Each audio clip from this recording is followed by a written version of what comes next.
Yesu nashimwe kandi Yesu nahimbazwe. Ni mwene so Ernest Niyosenga ubasuhuje.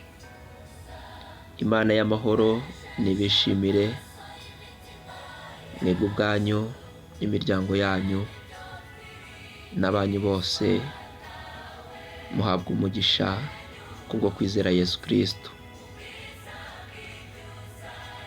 Imana ishimwe ko yamuduhaye ikamuduhana n'ibindi byose. Uyu ni umwanya mwiza ukongera kwibukiranya ko iby'Imana yandikishije tugomba kuyoborwa nabyo, kandi umuntu uyoborwa nabyo hari urumuri, hari umucyo uboneka mu buzima bwe ndetse no mu nzira zose agenda anyuramo. Imana ishimwe cyane rero ko ibi byose yabikoreye kugira ngo nanjye nawe twongere tuzuke. Imana ishimwe ubwo twari twarapfuye tuzize ibyaha n'ibicumuro byacu, ariko hashimwe Imana ko yatanze Kristo, amaraso ye akatweza, ubu tukaba turi abaraganwa nawe, tukaba turi abana mu rugo, tukaba turi mu mudendezo kandi dufite ibyiringiro byo kuzabona ubugingo buhoraho. Imana ishimwe cyane. Rero ndanezerewe kuganira namwe ijambo ry'Imana. Reka dusenge Imana maze umwuka wera abane natwe twese, umuntu wese uzumvira ijambo ndetse n'umuntu wese uzareba iyi video kuri Gospel TV Rwanda azahabwa imbaraga kandi azakomeze yibuke intego y'urugendo. Imana ishimwe cyane. Reka dusenge. Data, mu izina ry'umwami wacu Yesu Kristo, izina ryawe niryubahwe, ingoma yawe hose ku isi, abari mu isi bose bayimenye kandi bubahe, kuko uri Uwiteka wahozeho kandi uzahoraho. Imana Data, ushimwe ko natwe kubwo kwizera Yesu Kristo turi abana bawe. Ibyo byose ni ubuntu n'urukundo n'imbabazi byawe, uko biri ni kuri, uhabwa icyubahiro. Uyu ni umwanya w'ijambo ryawe, twebwe ubwacu ntabwo twarihangara, ariko umwuka wawe wera uwo waduhayeho ingwate, uwo nguwo aze yongere atwihishurire, adukore ku maso, atwereke ibyo dushakaho ndetse n'ibyo ushaka ku bana bawe ndetse n'umuntu wese uzumva iri jambo, kandi rizagire icyo ryubaka mu mutima we muri iyi nzira igana mu ijuru. Rimubere inkomezi kandi rimukomeze rwose mu nzira yose anyuramo. Urakoze cyane rero, komeza ubane natwe none n'iteka ryose. Amen. Mbahaye ikaze.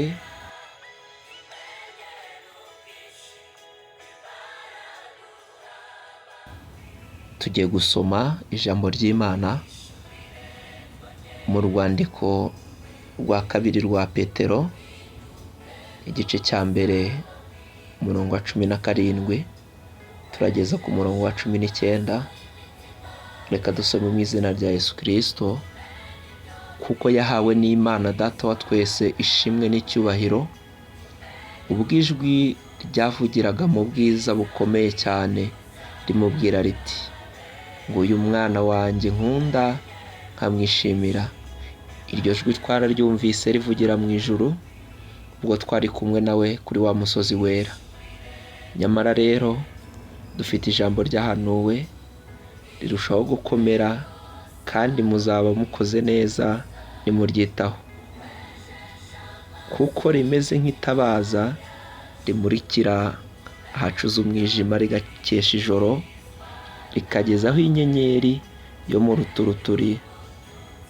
mu ruturuturu izabandurira mu mitima yanyu. Imana ishimwe cyane. Ijambo ry'Imana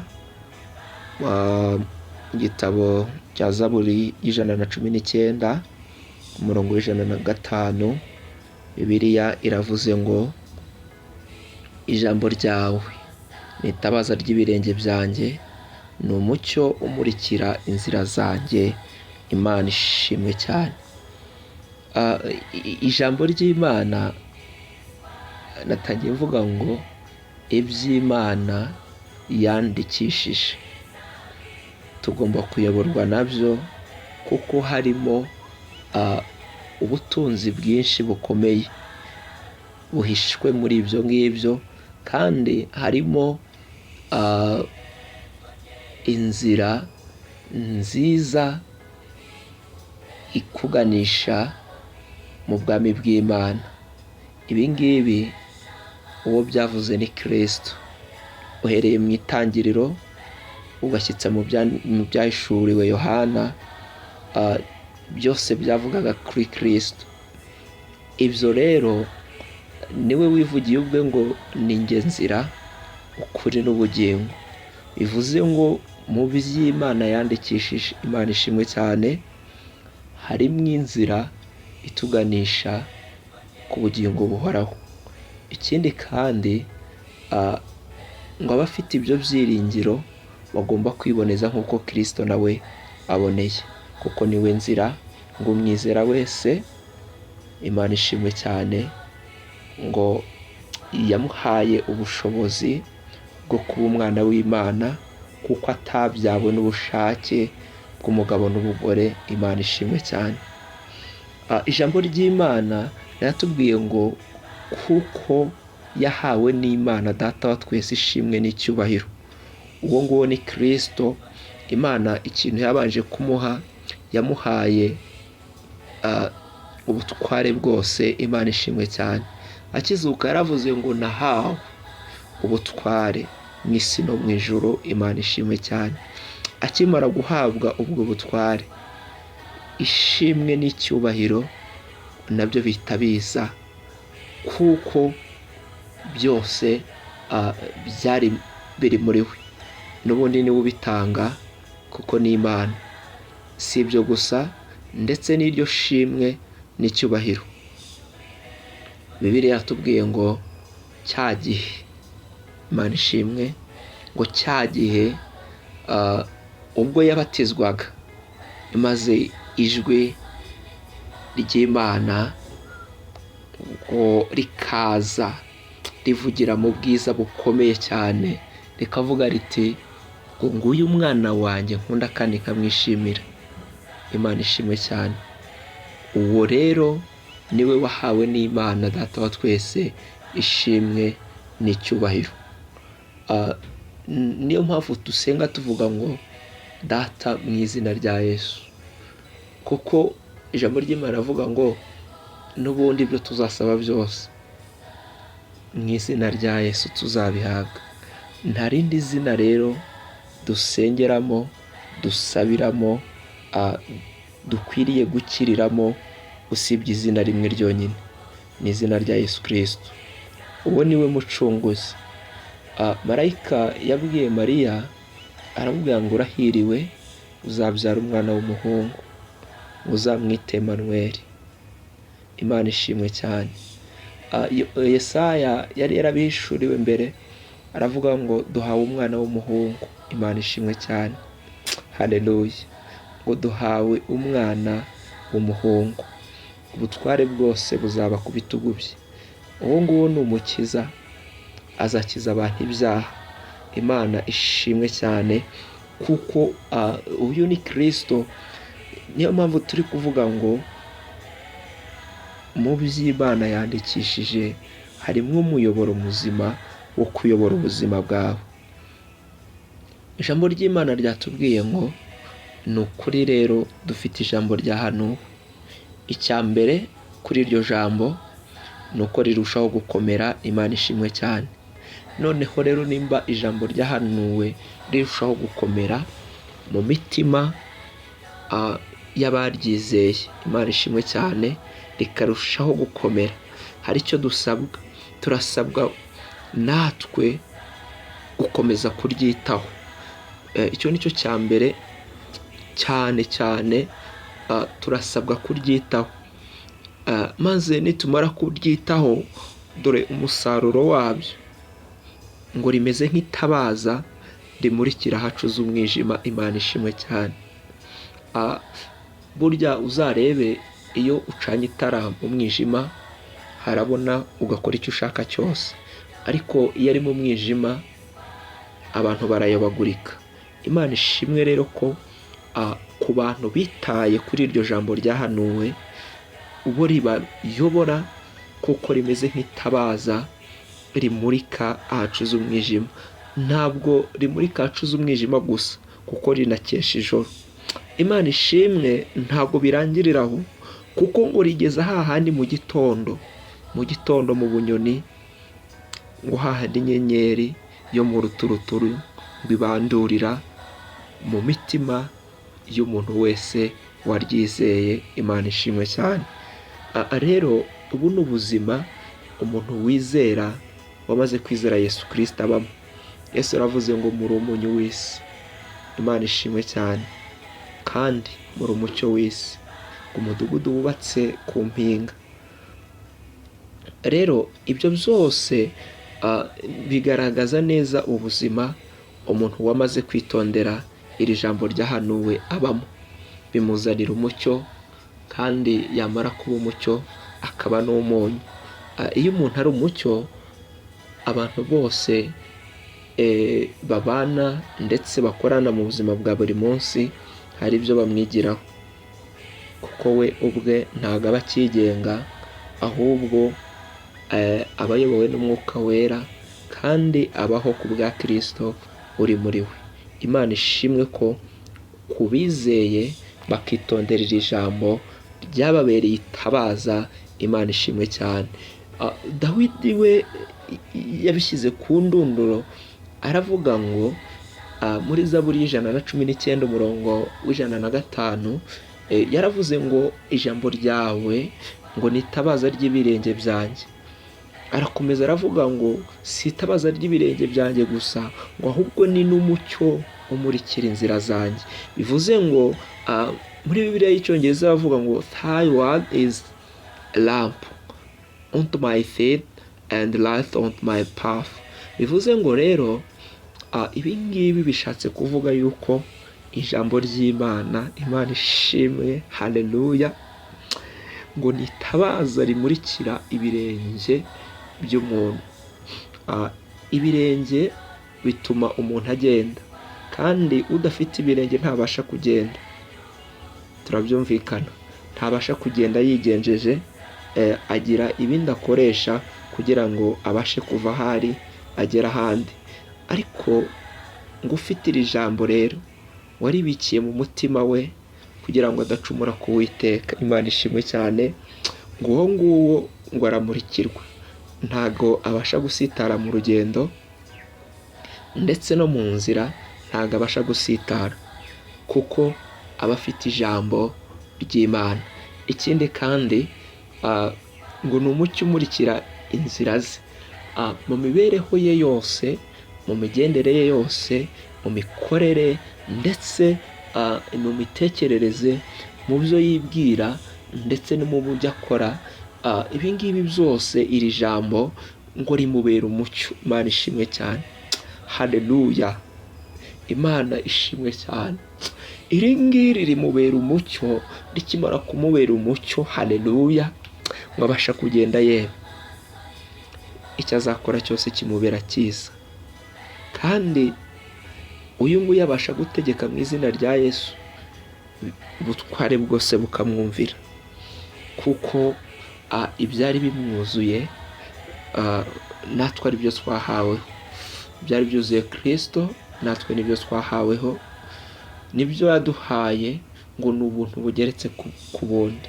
Na niyo mpamvu rero twishimye iteka, ibyishimo bitavugwa bigasaga imitima yacu, ndetse tukabyanduza n'abandi, kuko twabikiye ijambo ry'Uwiteka mu mitima yacu kandi twitondeye ijambo ry'Imana. Mwene data, ndakwinginze kugira ngo ubuzima bwawe buyoborwe n'ijambo ry'Imana, wige gusoma ijambo ry'Imana. Kandi Bibiliya iratubwira ngo ijambo ngo uwo nguwo yahozeho. Umenye ko na Kristo ari ijambo w'Imana. Ibyo nubihuza uzabaho mu buzima Yesu ashaka kubamo, kandi icyo uzakora cyose kizakubera cyiza, kuko ubutware uzagikoramo ni ubutware bw'Imana. Ni muri za mbaraga zazuye Kristo, haleluya, ni imbaraga z'Umwuka Wera, ni imbaraga z'umusaraba, ni imbaraga ziruta izindi mbaraga zose. Ubutware twahawe Kristo yadusigiye ngo ni ubutware buri hejuru y'ubutware bwose. Satani ntabwo yadushobora, Satani ntabwo yagushobora, cyakora ashobora kukunyeganyezamo gatoya, ariko ntabwo yagutembana ngo ugwe. Ahubwo uri muri Kristo Yesu ni icyaremwe gishya. Uri muri Kristo Yesu afite ubutware. Uri muri Kristo Yesu afite ubwishingizi butarirama, butari mituweli, butari bya bindi byose MMI ndetse n'ibindi byose. Uri muri Kristo Yesu afite ubwishingizi bw'ubuzima bw'iteka ryose, kandi ubwo buzima ni buzima, ni ubwishingizi buvanze n'urukingo. Imana ishimwe cyane. Kandi uri muri Kristo Yesu si ibyo gusa, ngo afite ibyiringiro byo kuzabana n'Imana, bafite ibyiringiro by'ubugingo buhoraho. Kandi ngo icyo akora ngo ni ukwiboneza kuko Kristo nawe aboneye.